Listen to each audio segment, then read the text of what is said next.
మాంసం ఎవరికి తక్కువ ఉంది? 200 రూపాయలు 250 రూపాయలకు కిలో, 100 150 పెడితే కోడి వచ్చే.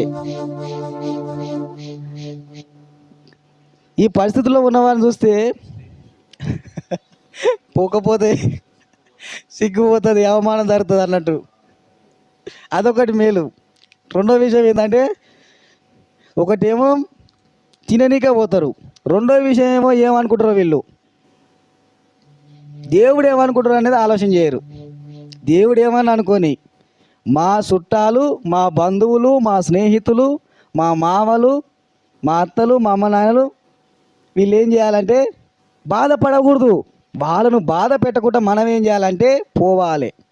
చచ్చిపోతప్పుడు మాత్రం గంటలు గంటలు తయారు కావాలి.